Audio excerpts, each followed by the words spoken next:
BMCVTC Hindi इस channel के video देखने के बाद हमें क्या करना है? बहुत आसान सी बात है बच्चों। हमें सबसे पहले वीडियो के डिस्क्रिप्शन बॉक्स में जाना है और उसमें कुछ आसान से प्रश्न दिए गए हैं जिसका वीडियो आपने अभी देखा है और उसे हल करने का प्रयास कीजिए। उसके बाद उसी डिस्क्रिप्शन बॉक्स में इस वीडियो से संबंधित अपने मत व्यक्त कीजिए। गूगल फॉर्म द्वारा एक छोटा सा लिंक दिया गया है, उसे क्लिक करिए और उसमें एंट्री करिए। और अंत में जाते जाते हमें इस चैनल को लाइक करना है, सब्सक्राइब भी करना है ताकि आने वाले वीडियो की जानकारी आपको मिलती रहे। तो है ना आसान सा काम? चलिए देखते हैं अपना वीडियो।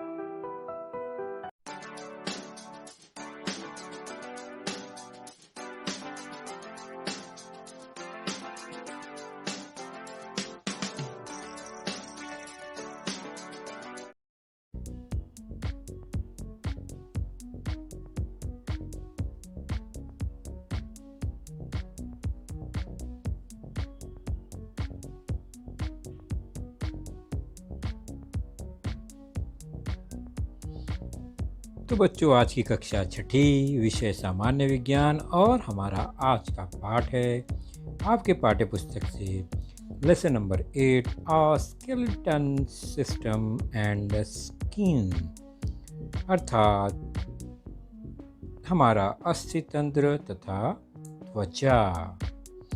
और मैं हूँ आपका वर्चुअल मार्गदर्शक अजय कुमार मौर्य और आज हम देखेंगे घटक टाइप्स ऑफ बोन्स, अर्थात हड्डियों के प्रकार। और निश्चित ही हम मनुष्य की हड्डियों के प्रकार के बारे में चर्चा करेंगे।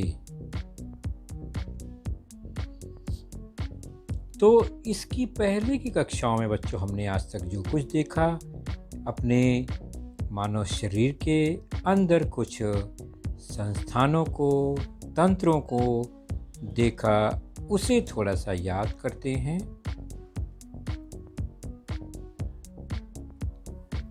तो जैसा कि बच्चों आप लोग जानते हो कि हमारे शरीर में आंतरिक और बाह्य अवयव या अंग होते हैं, है ना।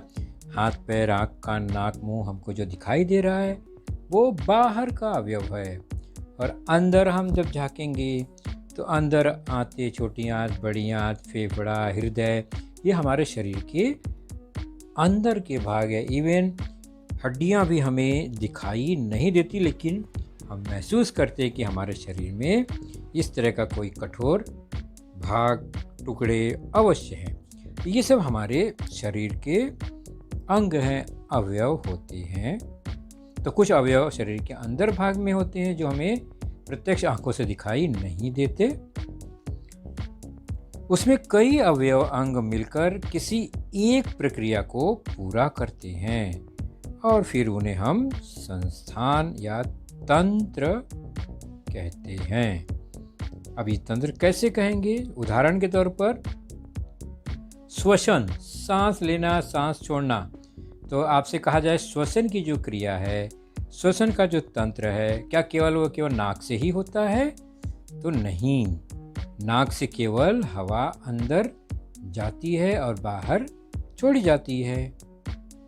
तो उस नाक से ली गई हवा ग्रसनी के द्वारा श्वसन नलिका से होते हुए फेफड़ों तक पहुंचती है और फेफड़ों को सपोर्ट करने के लिए हमारे शरीर के अंतर्भाग में श्वसन मध्य पटल होता है।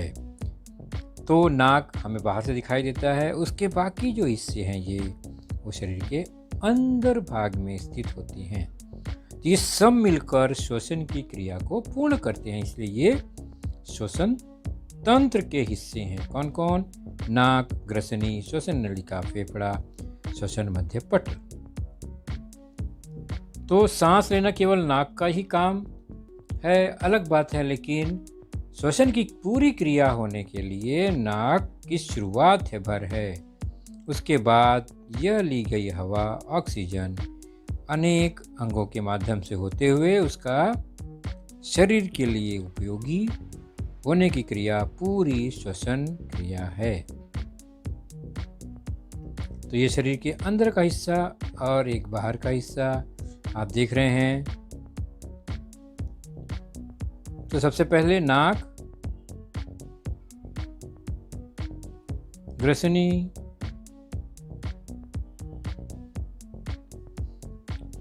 श्वसन नलिका,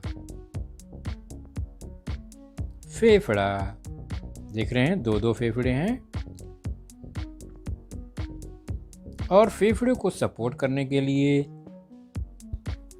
ताकि फेफड़ा सरक न जाए या उसको नुकसान न पहुँचे, क्योंकि वह सिकुड़ता और फूलता रहता है, तो उसके लिए श्वसन मध्य पटल का सपोर्ट है।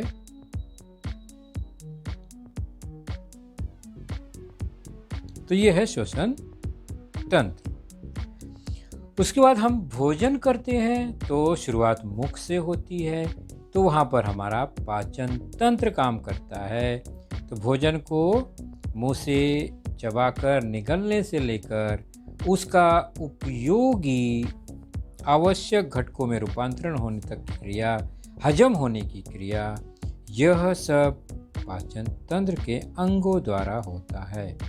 इसकी शुरुआत मुंह से होती है, फिर भोजन ग्रसनी से होते हुए अग्नाशय तक पहुंचता है, फिर जठर रस से छोटी आंत से बड़ी आंत में होते हुए अंत में वह मलाशय तक पहुंचता है, और विष्ठा यानी अनुपयोगी पदार्थ शरीर का वह गुदा द्वार या मला द्वार द्वारा बाहर निकल जाता है।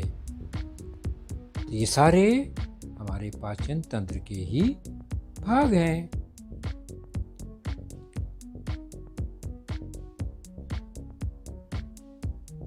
तो यह हुआ मुख,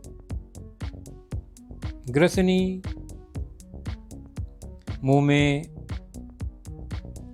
लार ग्रंथि जिसमें से लार निकलता है, पाचक रस निकलता है और भोजन में मिश्रित होता है। उसके बाद ग्रसनी से होते हुए जठर, अग्नाशय, यकृत ग्रंथि उसमें सपोर्ट करती है, फिर भोजन छोटी आंत में पहुंचता है, वहाँ आवश्यक घटकों का अवशोषण होता है, फिर भोजन बड़ी आंत में पहुंचता है, वहाँ पानी का अवशोषण होता है। उसके बाद अनुपयोगी पदार्थ जो है वो पक्वाशय से होते हुए गुदा द्वार से बाहर निकल जाता है। तो ये सारी क्रियाएं पाचन तंत्र का हिस्सा हैं। पाचन तंत्र के अंदर ये सारी क्रियाएं होती हैं, और जितने आप देख रहे हैं भाग, यह अंग सब पाचन तंत्र के ही अंग हैं। तो हमारे शरीर में हमने देखा एक श्वसन तंत्र, सांस लेना यानी नाक से शुरुआत होती है। दूसरा है पाचन तंत्र, जिसकी शुरुआत भोजन की मुंह से होकर गुदाद्वार तक विविध स्टेज से वह होते हुए पहुंचता है। तो आप इस चित्र को देखकर विविध अंगों के नाम बता सकते हैं क्या? तो देखिए, कोशिश कीजिए, इस बॉक्स में क्या नाम आएंगे।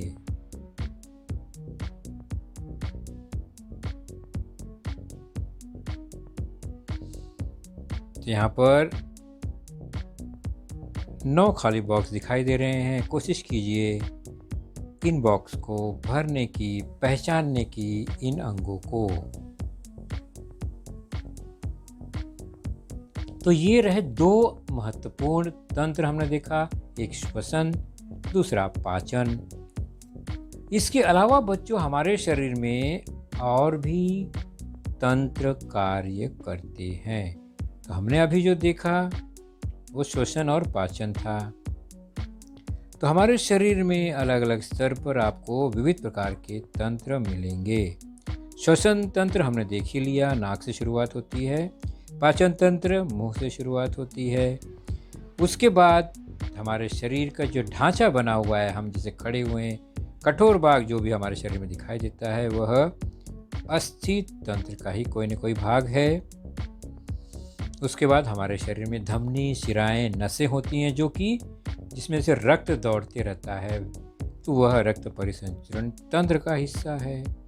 फिर उसके अलावा उत्सर्जन तंत्र यानी शरीर से निरुपयोगी पदार्थ बाहर निकल जाता है, तो उस निरुपयोगी पदार्थ को बाहर निकालने के लिए उत्सर्जन तंत्र कार्य करता है।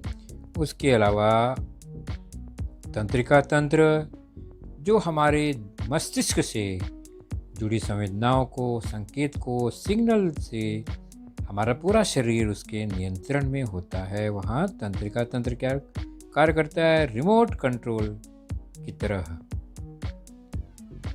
पेशी तंत्र, मांस जो होता है हमारे शरीर की पेशियां जो होती हैं वो हमारे हड्डियों को हिलाने डुलाने काम करती हैं। तो महत्वपूर्ण गतिविधियां, हलचल या पेशी तंत्र इसका प्रमुख हिस्सा है। और अंत में है प्रजनन तंत्र, अर्थात एक मनुष्य से दूसरे मनुष्य का जन्म होना, यह प्रजनन तंत्र का कार्य होता है।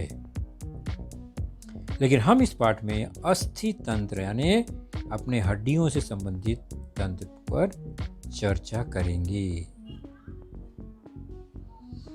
तो अभी आप चित्र जो देख रहे हैं हमारे मानव शरीर का धड़ का हिस्सा आप देख रहे हैं, जिसमें आपको छाती की हड्डियां, पसलियां दिखाई दे रही हैं, पेट के अंदर आंतें दिखाई दे रही हैं, ऊपर लाल और नीली धमनी शिराएं दिखाई दे रही हैं, नीचे उत्सर्जन तंत्र दिखाई दे रहा है। तो ये सब शरीर के अंदर एक साथ रहता है।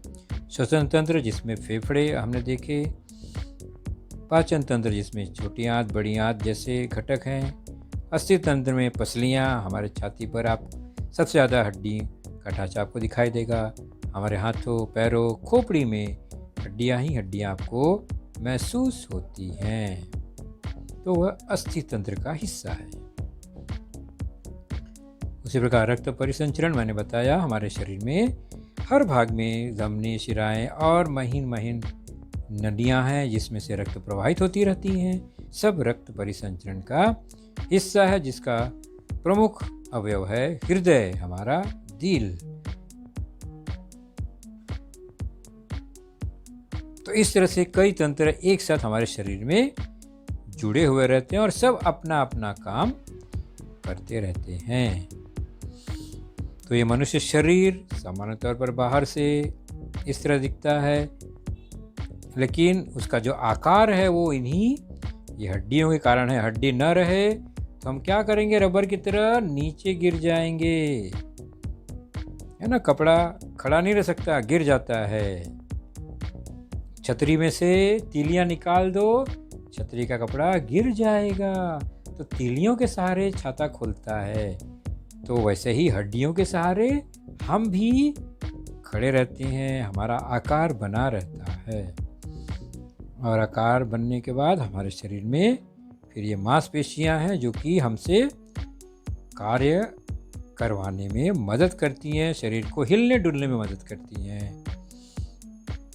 उसी प्रकार रक्त प्रवाह होता है जो शरीर में ऊर्जा बनाए रखने का कार्य करता है।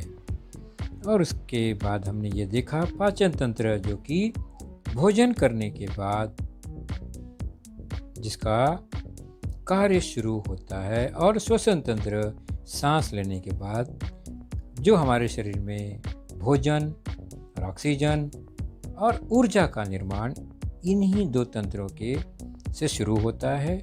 फिर वह रक्त परिसंचरण, उससे मांसपेशियां मजबूत होना, फिर हड्डियों का ढांचा, और उसके बाद हमारा शरीर एक आकार में बन जाता है। पाचन तंत्र और श्वसन तंत्र यहाँ पर है। तो ये बातें हमने पिछली कक्षाओं में देखी थी। आज हम शुरू करेंगे अपने अस्थि तंत्र, हड्डियों के बारे में। तो ये चित्र देखकर आप एक अंदाज़ा लगा सकते हैं बच्चों कि इसके पैर में कोई दर्द हो रहा है। क्या हुआ होगा इसे? तो कभी कभी खेलते समय हम गिर पड़ते हैं, तो कभी कोई फिसल कर भी गिर जाता है, कभी दुर्घटना होने पर हमारे अंगों को चोट पहुंचती है। तो इन घटनाओं में हमारे हाथ पैर की हड्डियां कभी मुड़ जाती हैं, कभी टूट जाती हैं, तो हमें बहुत तेज दर्द होता है ना? ऐसा कभी न कभी हुआ होगा। कभी हम बहुत खेलते दौड़ते भागते रहते हैं, गिर जाते हैं, तो हमारी हड्डियों में चोट लग जाती है, सूजन आ जाती है, हमें बहुत दर्द होता है। और अगर अंदर हड्डियों में दरार आ गई, क्रैक आ गया, टूट गया, तो असहनीय दर्द होता है।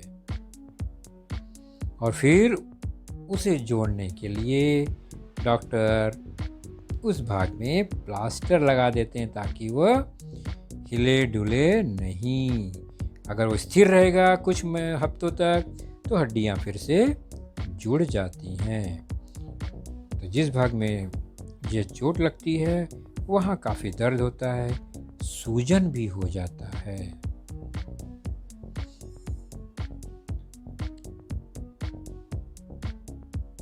तो कुछ घटनाओं में हड्डियां मुड़ जाती हैं तो टूट भी जाती हैं, जिसको ठीक करने के लिए फिर हमें कई हफ्ते आराम की ज़रूरत होती है ताकि वह हिस्सा हिले डुले न। इसके लिए डॉक्टर प्लास्टर कर देते हैं उस अंग को ताकि वह वैसे ही रहे, उसके अंग हिले डुले नहीं और जुड़ जाए।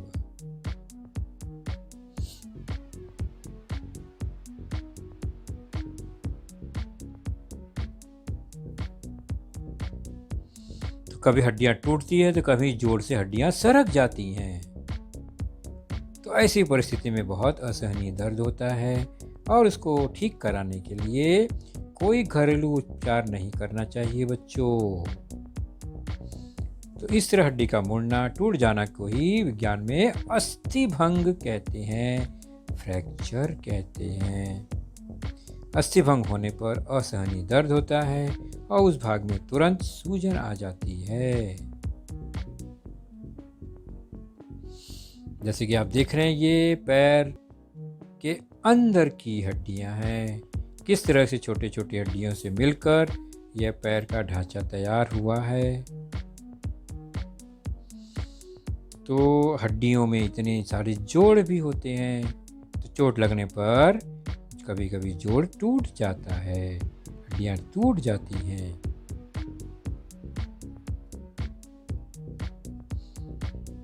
तो हड्डियों में सूजन है, क्रैक है, ये कैसे पता चलेगा? तो उसके लिए एक मशीन है जिसका नाम है एक्सरे मशीन।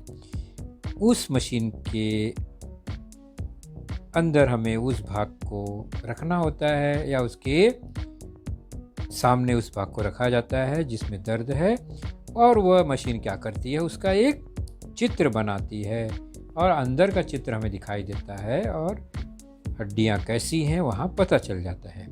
अब यह व्यक्ति पैर को मोड़ कर उसे ठीक करने की कोशिश कर रहा है, जो कि बहुत ही गलत है। ऐसा नहीं करना चाहिए हमें।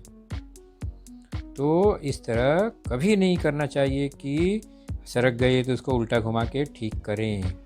तो ऐसे में हमें क्या करना चाहिए? सीधे डॉक्टर को दिखाना चाहिए और डॉक्टर उसका सही इलाज करने का प्रयास करेगा।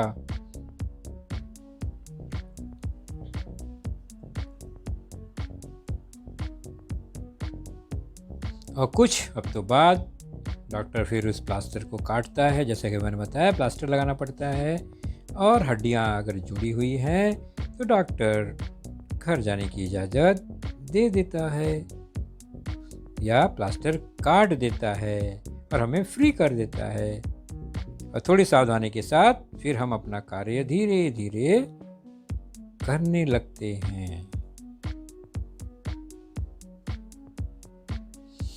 तो एक्सरे मशीन क्या करता है? तो एक्सरे मशीन हमारे शरीर के अंदर प्रवेश करता है उसकी किरणें और हड्डियों के आर पार वह नहीं जाती, इसलिए हड्डियां हमें दिखाई देती हैं। जैसा कि आप चित्र में देख रहे हैं, एक उसी तरह का प्रारूप है। लेकिन एक्सरे मशीन ऐसी नहीं होती है हमारे अस्पताल में, ये केवल एक नमूना है। मशीन कुछ इस तरह से होती हैं, और जिस भाग में दर्द है, अस्थिभंग होने की शंका है, उसे इस मशीन पर वहाँ रखा जाता है। उसके फोकस के अंदर एक्सरे मशीन चालू की जाती है और उस मशीन द्वारा फिर उस भाग का एक चित्र लिया जाता है, इमेज लिया जाता है।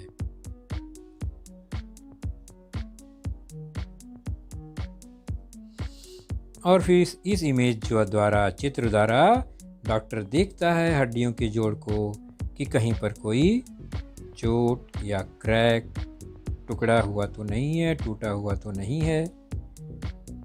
तो ये रहा एक्सरे इमेज चित्र और ये एक्सरे मशीन।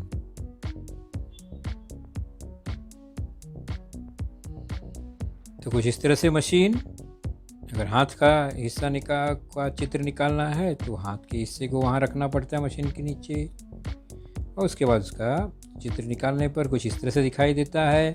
अगर उसमें चोट है, क्रैक है, तो वह भी हमें दिखाई दे रहा है, जैसे कि इस चित्र में है कि इस भाग में देख रहे हैं वहाँ पर क्रैक है, टूटा हुआ है। तो डॉक्टर क्या करेगा, इसे सावधानीपूर्वक रखकर प्लास्टर लगाएगा और जुड़ने के लिए कुछ हफ्तों के लिए वह छोड़ देगा। तो ये सब अनुभव हमने आसपास कभी न कभी किया है या देखा होगा अपने आसपास कि किसी को किस तरह चोट लगी तो डॉक्टर ने कैसे उसका इलाज करने के लिए क्या किया है, प्लास्टर किया है। तो हमारे शरीर में विविध प्रकार की अस्थियाँ होती हैं। इन्हीं अस्थियों को मिलकर हड्डियों से जुड़ कर हमारा अस्थि तंत्र या कंकाल तंत्र कहलाता है। तो कंकाल एक ढांचा है, उसके ऊपर मांसपेशियां, फिर हमारी त्वचा, चमड़ी लगकर हमें एक सुंदर आकार मिलता है। तो मनुष्य के शरीर में एक वयस्क सामान्य तौर पर 206 हड्डियां पाई जाती हैं। मानव शरीर का जो आकार ढांचा बनाने वाले अंग को कंकाल तंत्र कहते हैं। मानव शरीर का ढांचा हड्डियों का बना होता है, ये हमने अभी समझा। सभी हड्डियां एक दूसरे से जुड़ी रहती हैं।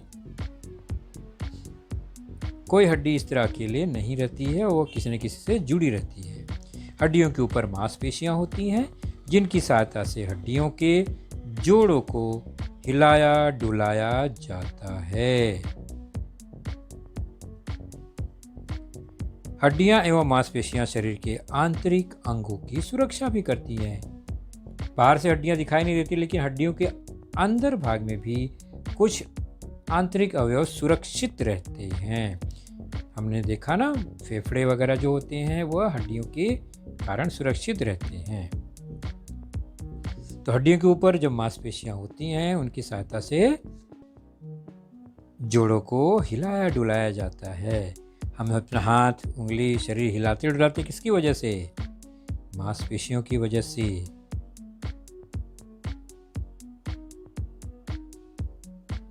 चाहे डांस करना हो, चाहे कूदना खेलना हो, हड्डियां उसमें सपोर्ट करती हैं, मांसपेशियां कार्य कराती हैं।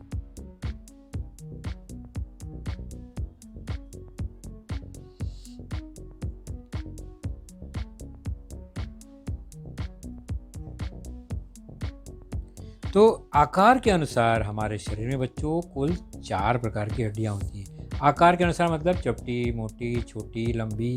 इस आकार के अनुसार अगर हम उनको बंटवारा करें, बांटें, तो हड्डियां 4 प्रकार की होती हैं हमारे शरीर में। एक होती है चपटी हड्डी का प्रकार, दूसरा होता है छोटी हड्डियों का, तीसरा है अनियमित हड्डी और चौथा है लंबी हड्डी। हड्डियों की रचना कठोर होती है, हमें पता है हमारी हड्डियां बहुत कठोर होती हैं। और वो किससे बनती हैं? तो कैल्शियम कार्बोनेट, कैल्शियम फॉस्फेट, खनिज तथा लवण जैसे अजैविक पदार्थों से बनी होती है।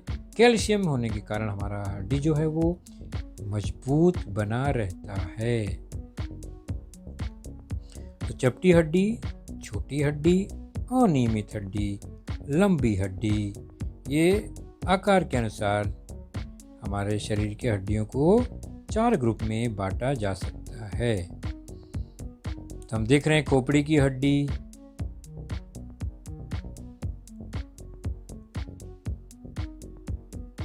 छाती की हड्डी, ये सब फ्लैट चपटी हड्डियां हैं। छोटी हड्डियों में आप देख रहे हैं हाथ पैर उंगलियों की जोड़ की हड्डियां जो हैं छोटी छोटी। लंबी में आप देख रहे हैं बाहें और पैर के जांघ की हड्डियां, ये लंबी हड्डी होती है। और अनियमित हड्डी आप देख रहे हैं यहाँ पर, जो कि हमारे मेरुदंड, कशेरुकी, उसके भाग होते हैं। अनियमित, कोई निश्चित आकार हम नहीं अंदाजा लगा सकते। तो हड्डियों की रचना कठोर होती है, और कठोर मजबूत हड्डी किसकी वजह से बनी होती है? ये कैल्शियम के कारण।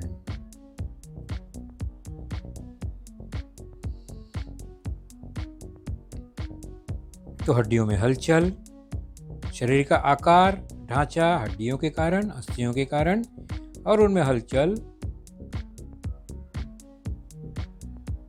मांसपेशियों के कारण। तो ये मानव कंकाल, ह्यूमन स्केलेटन सिस्टम, हमने देखा कुल 206 अस्थियां होती हैं।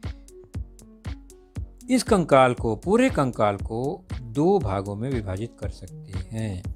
हमने हड्डियों के प्रकार देखे, अब इस कंकाल को सामान्य तौर पर 2 भागों में बांट सकते हैं। एक तो अक्षीय कंकाल, एक्सियल स्केलेटन, इसके अंतर्गत हमारी खोपड़ी, हमारे कशेरुकदंड यानी मेरुदंड, छाती की अस्थियां यह आती हैं। आखिर इसका नाम एक्सियल कैसे है, अक्षीय क्यों है, ये हम देखेंगे अभी। और दूसरा प्रकार जो होता है वो अनुबंधी उपांगी कंकाल, अपेंडिकुलर स्केलेटन, जिसके अंतर्गत हाथ पैर के अस्थियां, मेखलाएं, गिल्डल्स आती हैं। वो कहाँ होती हैं? तो जैसे कि एक सीधी लाइन, खड़ी लाइन है, इसको अगर अक्ष मानेंगे तो सामान्य तौर पर हमारा शरीर एक सममित आकृति नजर आती है, यानी ठीक 2 भागों में बढ़ता है खड़ी अक्ष के कारण। और इस खड़ी अक्ष के कारण जिन अस्थियों का बंटवारा होता है, जो इसके इस भाग में आते हैं, वह क्या होते हैं? उन्हीं को हम क्या कहते हैं? अक्षीय कंकाल।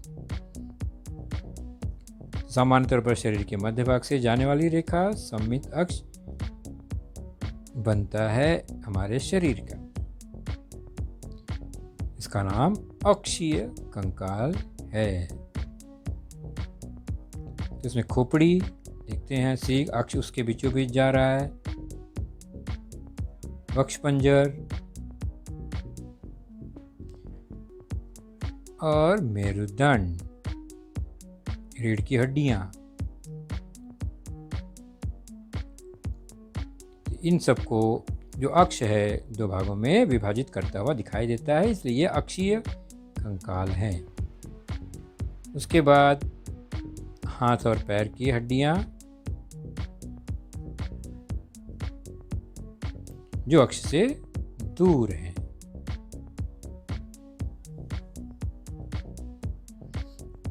तो हम चर्चा करेंगे पहले अक्षीय कंकाल का। तो शरीर का मुख्य अक्ष बनाने वाले कंकाल को अक्षीय कंकाल कहते हैं। तो इसके अंतर्गत खोपड़ी, कशेरुकदंड, मेरुदंड और छाती की अस्थियां आती हैं, जैसा कि हमने देखा। कौन कौन से हुए? खोपड़ी, कशेरुकदंड यानी रीढ़ की हड्डी हमारी, और छाती की अस्थियां। रीढ़ की हड्डी मतलब पीछे की तरफ दिखाई होता है, छाती की हड्डियां सामने।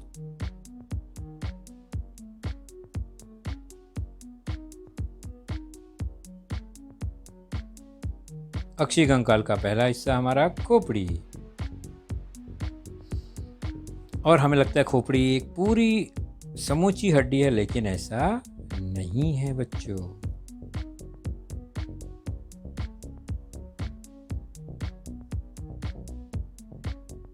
खोपड़ी स्कल।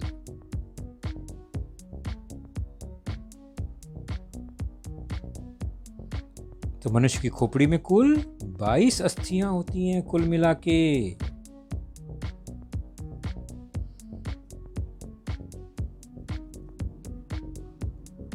चूंकि ये अक्षीय कंकाल है, इसलिए अक्ष के लेफ्ट राइट में ये विभाजित होते हुए दिखाई देती हैं। खोपड़ी, कशेरुकदंड और छाती।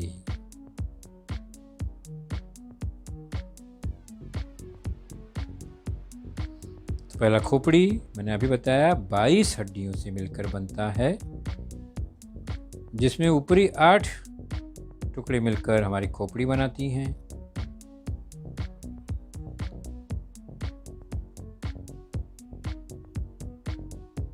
और ये बिल्कुल हिलती जुलती नहीं है, हमारे मस्तिष्क को सुरक्षित रखती हैं।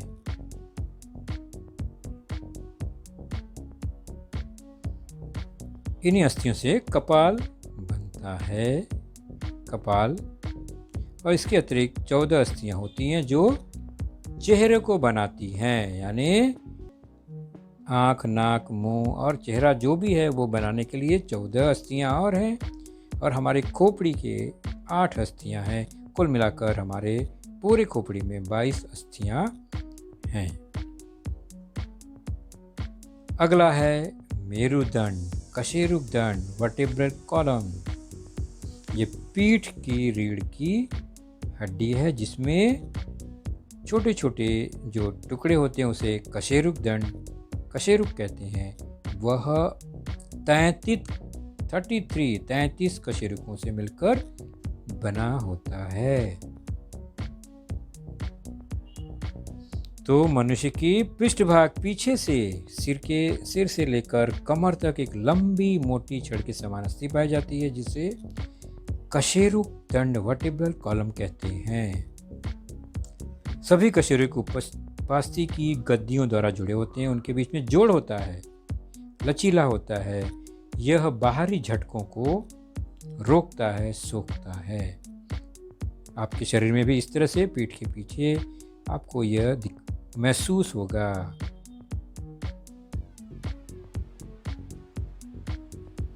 छोटे छोटे टुकड़ों से यह जुड़ा रहता है। मनुष्य का कशेरुकदंड 33 कशेरुकों से मिलकर बना होता है, 33। तो खोपड़ी के अंत से यानी सिर से शरीर के द्वारा पीठ से होते हुए कमर तक यह पहुंचता है।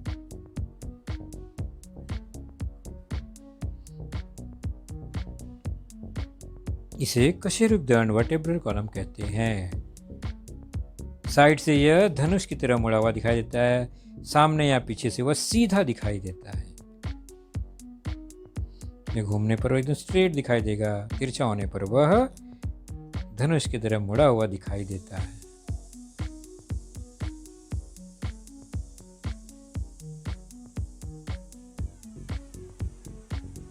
ध्यान से देखेंगे इसे तो ऊपर एक हिस्सा 7 कशेरुकों का, उसके बाद जो मुड़ना हुआ हिस्सा है बीच का वह 12 कशेरुक, उसके बाद अन्य अगला मोड़ 5 कशेरुक और सबसे नीचे बचे हुए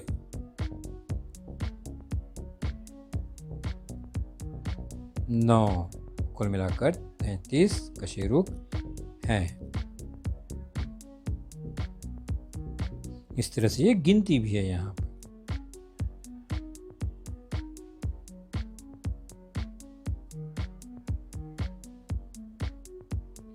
तो हमने जाना कितने कशेरुकों से बनता है, 33।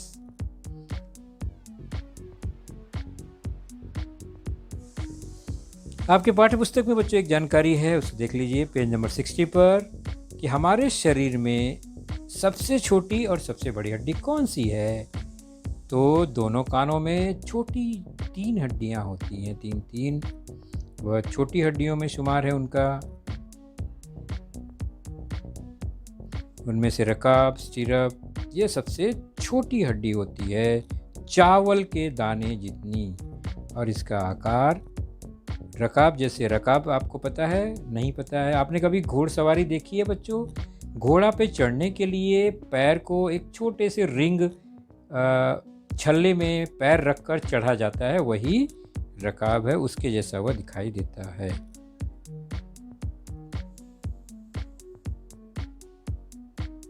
यह है रकाब जैसा, 3 हड्डियां वहां पर है, छोटी छोटी हड्डियां।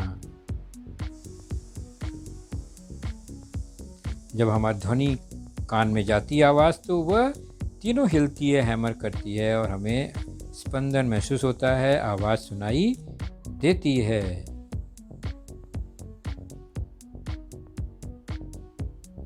सबसे छोटी हड्डी कान के अंदर की रकाब, सबसे लंबी हड्डी जांघ की हड्डी पैरों में।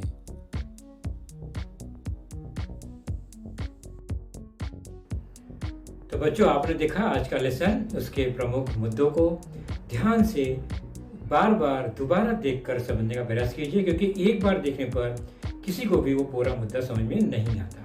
तो जैसे ही हम 2 बार 3 बार देखेंगे तो हमें वह समझ में आने लगेगा। और इसके आगे की जानकारी जो होगी बच्चों, वह निश्चित ही हमारे अगले वीडियो में होगी। तो उस वीडियो को देखने के लिए, उसकी सूचना प्राप्त करने के लिए जो नीचे सब्सक्राइब का बटन होता है उसे ज़रूर प्रेस कीजिए और नोटिफिकेशन ऑन रखिए, ताकि जैसे ही हमारा लेसन चैनल पर डाला जाएगा आपको वह तुरंत प्राप्त होगा। तो अपना ख्याल रखिए, सुरक्षित रहिए। Thank you.